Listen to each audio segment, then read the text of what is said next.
It's really soft. അവൻ വശ്യമായ ശബ്ദത്തോടെ അവളോട് പറഞ്ഞതും അവൾ കുറുമ്പോടെ അവൻ്റെ മുഖത്തേക്ക് നോക്കി ചിരിച്ചു. Sera, I am serious. I need you now. അവൻ അവളുടെ മുഖത്തേക്ക് നോക്കി പറഞ്ഞതും അവൾ വീണ്ടും ചിരിച്ചു. അവൻ അവളുടെ മുഖത്തേക്ക് തന്നെ നോക്കുകയായിരുന്നു. അവൻ നോക്കുന്നത് കണ്ട് അവൾ എന്താണെന്നുള്ള അർത്ഥത്തിൽ അവനെ നോക്കി പുരുകം പൊക്കി. ഉഹും. അവൻ ഒന്നുമില്ലെന്ന് ചുമലനക്കിക്കൊണ്ട് കട്ടിലിൽ നിന്നും എഴുന്നേറ്റു. അവൾ സംശയത്തോടെ അവനെ തന്നെ നോക്കിയതും അവൻ പാതി അഴിച്ചു വെച്ചിരുന്ന അവൻ്റെ ഷർട്ട് മുഴുവനായിട്ടും അവളെ നോക്കിക്കൊണ്ട് തന്നെ അഴിച്ചുമാറ്റി. അവൾ വീണ്ടും കട്ടിലിലേക്ക് തന്നെ കിടന്നു.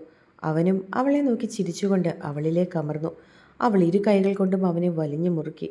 അവൻ അവളുടെ കഴുത്തിലേക്ക് മുഖം പൊഴ്ത്തി. അവൻ അവളുടെ കഴുത്തിൽ ഒന്ന് അമർത്തി ചുംബിച്ചതും അവൾ അവൻ്റെ ചെവിയിൽ അമർത്തി കടിച്ചു വിട്ടു. അവളുടെ ആ പ്രവൃത്തിയിൽ അവനും അവളുടെ കഴുത്തിൽ അമർത്തി കടിച്ചിരുന്നു. ഇച്ഛ, അവൾ വിളിച്ചുകൊണ്ട് അവൻ്റെ നഗ്നമായ പുറത്ത് നഖങ്ങൾ കൊണ്ട് വേദന തീർത്തു. അവൾ വേദനിപ്പിക്കാൻ ചെയ്തതാണെങ്കിലും അവനതൊരു അനുഭൂതിയായിട്ടായിരുന്നു മാറിയത്.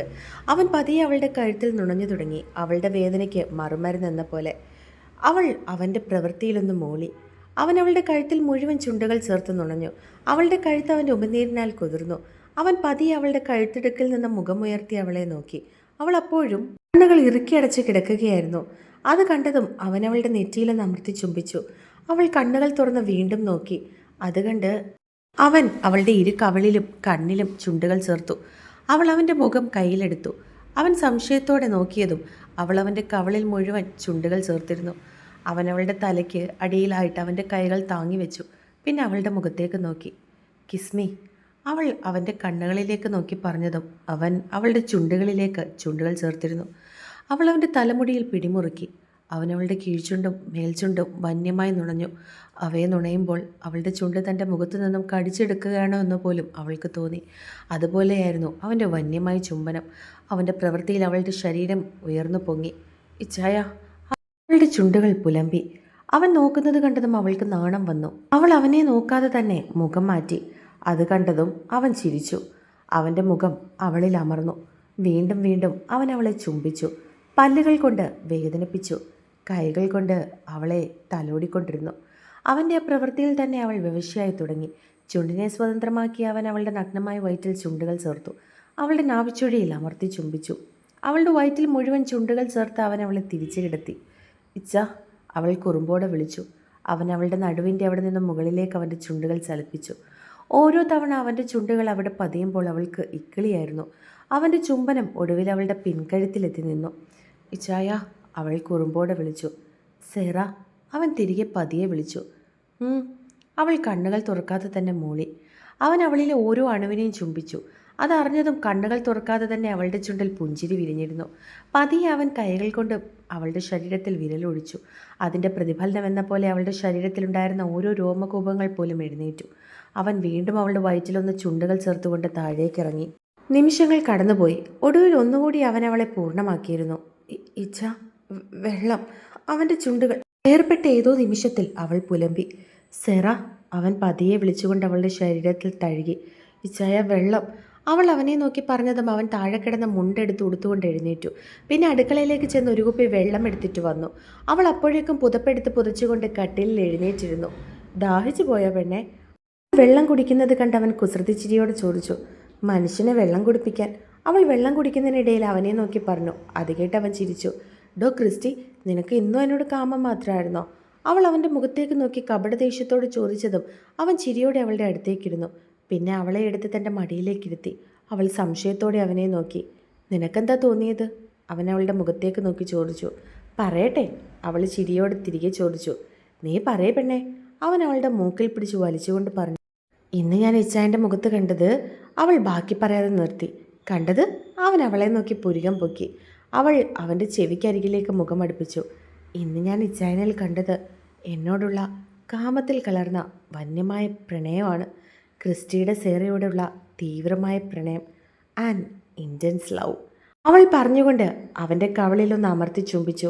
സേറയുടെ അടുത്ത് നിന്നും ഇറങ്ങിയ മിത്ര മൂളിപ്പാട്ടും പാടി വഴിയിൽ കൂടി നടന്നു പോകുകയായിരുന്നു.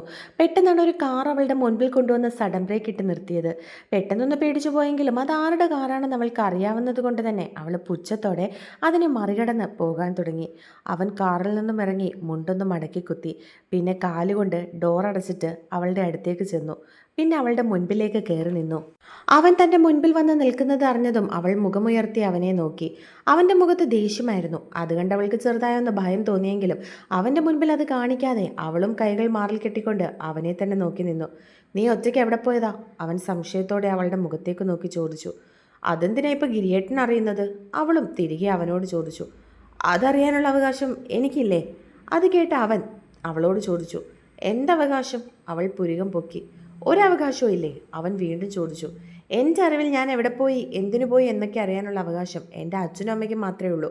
അവൾ അവൻ്റെ മുഖത്തേക്ക് നോക്കി പുച്ഛത്തോടെ പറഞ്ഞു. ഓഹോ, അങ്ങനെ. ശരി, നീ എവിടെ പോയി, എന്തിനു പോയി എന്നൊക്കെ അറിയാനുള്ള അവകാശം എനിക്കുണ്ടെന്ന് ഞാനിപ്പോൾ തന്നെ മോക്ക് കാണിച്ചു തരാം. അതും പറഞ്ഞ് അവനൊന്ന് കുനിഞ്ഞു. അവൾ സംശയത്തോടെ അവൻ്റെ മുഖത്തേക്ക് നോക്കിയതും അവൻ അവളെ ഒരു കൈ കൊണ്ട് പൊക്കിയെടുത്തിരുന്നു. അവളുടെ കയ്യിലിരുന്ന കവറെല്ലാം താഴേക്ക് പോയി.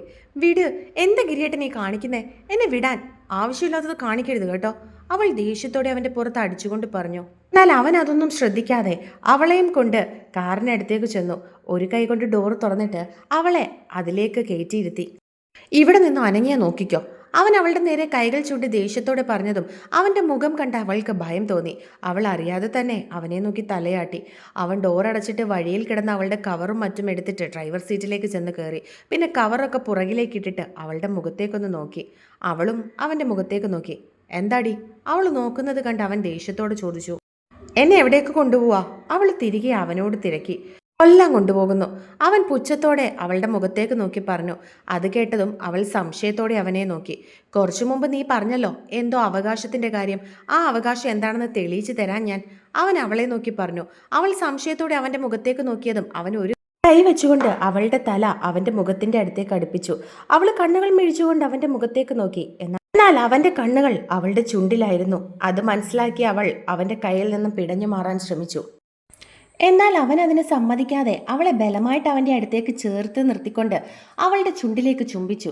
അവൾ പിടഞ്ഞു മാറാൻ ശ്രമിച്ചുകൊണ്ടേയിരുന്നു. എന്നാൽ അവൻ്റെ കരുത്തിന് മുൻപിൽ അവൾക്കൊന്നും സാധിക്കുന്നില്ലായിരുന്നു. അവൾ അവളുടെ ഇരു കൈകളും അവൻ്റെ ഷർട്ടിൽ മുറുക്കി പിടിച്ചു. വേഗത്തിൽ തുടങ്ങിയ അവൻ്റെ ചുംബനം അവൾക്ക് ശ്വാസം വിലങ്ങുന്നത് പോലെ മനസ്സിലായതും പതിയെയാക്കി. അവളും പതിയെ അവൻ്റെ ചുംബനത്തിൽ ലയിച്ചു തുടങ്ങി. എപ്പോഴോ കണ്ണുകൾ തുറന്ന് തൻ്റെ പെണ്ണിനെ നോക്കി അവൻ കാണുന്നത് കണ്ണുകളടച്ച് അവൻ്റെ ചുംബനത്തിൽ ലയിച്ചിരിക്കുന്ന അവളെയാണ്. അത് കണ്ടതും അവൻ ഊറിച്ചിരിച്ചുകൊണ്ട് വീണ്ടും അവളുടെ ചുണ്ടിന്റെ മാതിരി അറിഞ്ഞുകൊണ്ടേയിരുന്നു. നിമിഷങ്ങൾ കടന്നുപോയി. അവൾക്ക് നല്ലതുപോലെ ശ്വാസം മുട്ടിയതും അവൾ അവൻ്റെ നെഞ്ചിലെ രോമത്തിൽ ഷർട്ടിനിടയിൽ കൂടി പിടിച്ചു വലിച്ചു. പെട്ടെന്നുള്ള അവളുടെ പ്രവൃത്തിയിൽ ശരീരം വേദനിച്ച അവൻ അവളെ സ്വതന്ത്രയാക്കി. അവൾ ശ്വാസമെടുക്കാൻ കഷ്ടപ്പെട്ടുകൊണ്ട് അവനെ നോക്കി. ഇപ്പം മനസ്സിലായോടി ഈ ഗിരിക്ക് എന്തവകാശമാണ് നിന്നിലുള്ളതെന്ന്? അവൻ സ്വയം ചുണ്ടുകളൊന്ന് തുടച്ചുകൊണ്ട് ചോദിച്ചതും അവൾ ഒന്നും മിണ്ടാതെ അവനെ നോക്കിയിരുന്നു. ഒരു കാര്യം ഞാൻ പറഞ്ഞേക്കാം, ആദ്യം നിന്നെക്കുറിച്ച് വട്ടം കറക്കി എന്നുള്ളതൊക്കെ ശരിയാ എന്ന് കരുതി എന്നെ വേണ്ടെന്ന് വെച്ചിട്ട് വേറെ വല്ലവന്മാരെയും കെട്ടിപ്പോകാമെന്ന് നീ വിചാരിക്കുന്നുണ്ടെങ്കിൽ ആ വെള്ളം അങ്ങ് വാങ്ങി വെച്ചേക്കണം. നിന്റെ കഴുത്തിൽ താലി കെട്ടുന്നുണ്ടെങ്കിൽ അത് ഈ ഗിരി മാത്രമായിരിക്കും. കാരണം നീ എൻ്റെയാ, എൻ്റെ മാത്രം.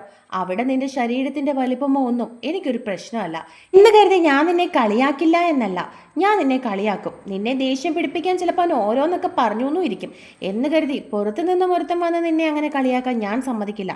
മനസ്സിലായോടി? അവൻ ദേഷ്യത്തോടെ അവളുടെ മുഖത്തേക്ക് നോക്കി ചോദിച്ചതും അവൾ ഞെട്ടിക്കൊണ്ട് അവനെ നോക്കി അവൻ അവളെ ഒന്ന് നോക്കിയിട്ട് വണ്ടി എടുത്തു. അവൾ അവനെ നോക്കാതെ പുറത്തേക്ക് നോക്കിയിരുന്നു. അവളെ അവൻ തിരികെ അവളുടെ വീട്ടിൽ കൊണ്ടു ചെന്ന് ഇറക്കി. അവൾ ഡോർ തുറന്നിറങ്ങിയിട്ട് അവനെ നോക്കി. എന്താടി? അവൾ നോക്കുന്നത് കണ്ട് അവൻ കപടദേഷ്യത്തോടെ അവളോട് ചോദിച്ചു. കുന്തം. അവൾ ഡോറ് വലിച്ചടച്ചിട്ട് അവനെ നോക്കി പറഞ്ഞു. ഡി. അവൻ ദേഷ്യത്തോടെ വിളിച്ചതും അവൾ പുച്ഛിച്ചിട്ട് അകത്തേക്ക് നടന്നു. എന്നാൽ കാറിലിരുന്ന് അവളെ തന്നെ നോക്കിയിരുന്ന അവനെ പുച്ഛിച്ചിട്ട് അകത്തേക്ക് കയറി അവളുടെയും ചുണ്ടിൽ ഒരു പുഞ്ചിരി ഉണ്ടായിരുന്നു. അങ്കിൾ, നമ്മൾ വിചാരിക്കുന്നത് പോലെയല്ല. ക്രിസ്റ്റിച്ചായൻ അവൾക്ക് ക്രിസ്റ്റിച്ചായനെ ഇഷ്ടമാ.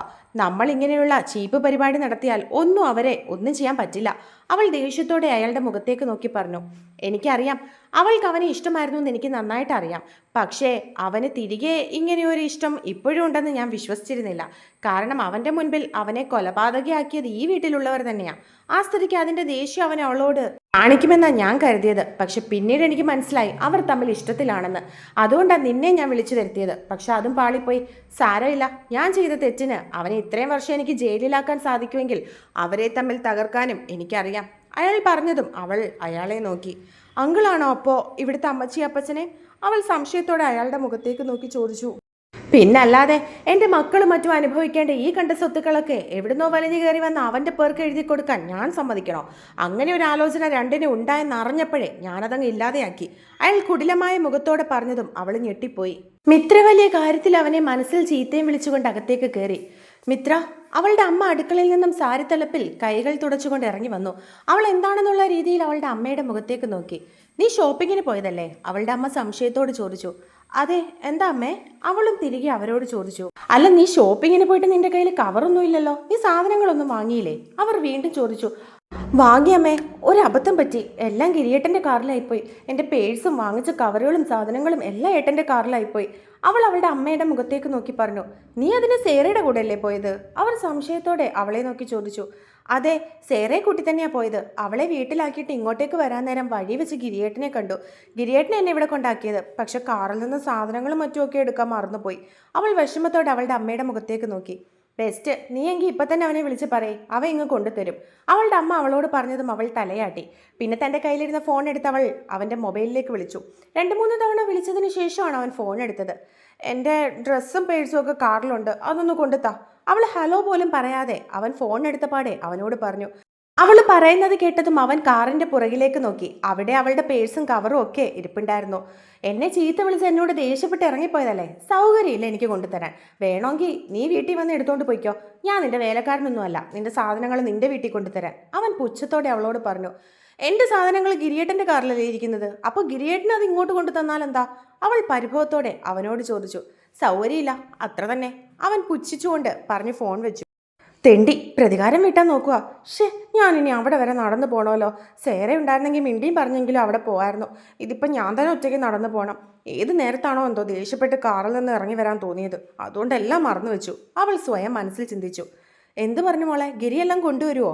അവളുടെ അമ്മ സംശയത്തോടെ ചോദിച്ചു. എന്താ കൊണ്ടുവരും? എനിക്ക് വേണമെങ്കിൽ ഞാൻ വീട്ടിലോട്ട് ചെല്ലാൻ. ദുഷ്ടൻ, കാറുണ്ടല്ലോ, ബൈക്കും ഉണ്ട്. ഇങ്ങോട്ടേക്കൊന്ന് കൊണ്ടു തന്നാൽ എന്താ അങ്ങേർക്ക്?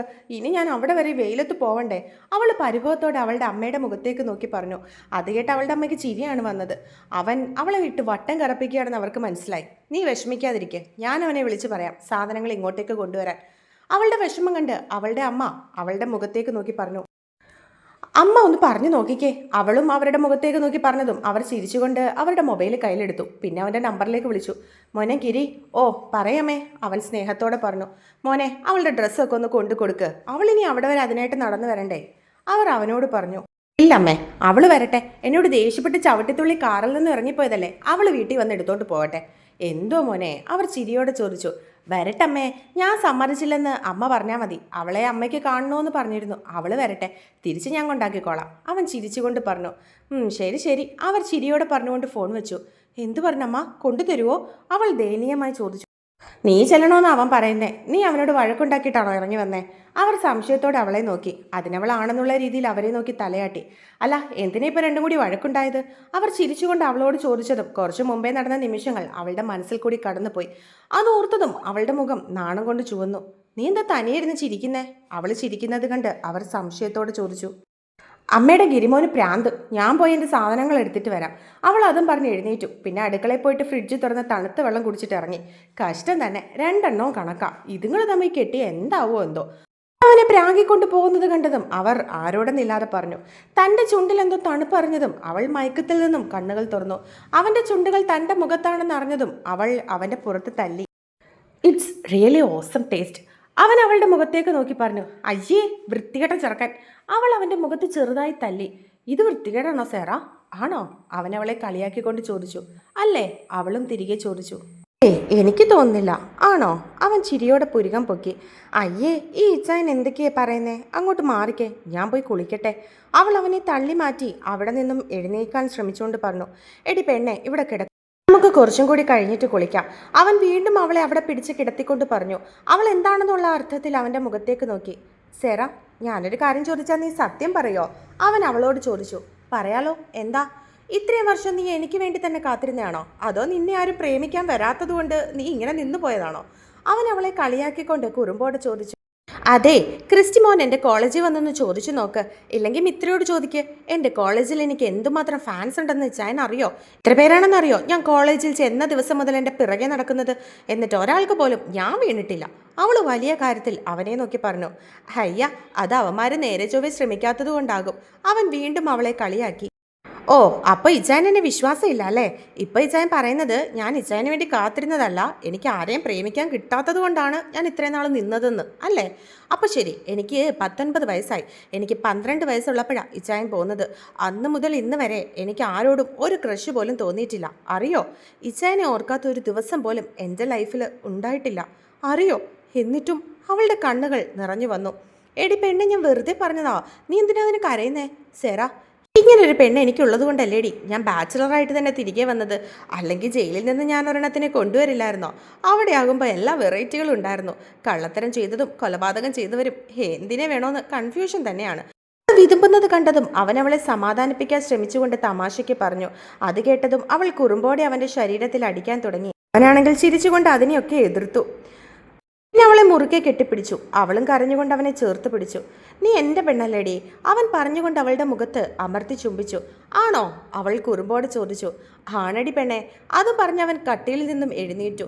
പിന്നെ അവളെയും എടുത്ത് ബാത്റൂമിലേക്ക് നടന്നു. അവളാണെങ്കിൽ ചിരിച്ചുകൊണ്ട് അവൻ്റെ കഴുത്തിൽ കൂടി കൈ ചുറ്റി അവൻ്റെ കഴുത്തിലേക്ക് മുഖം പൂഴ്ത്തിയിരുന്നു.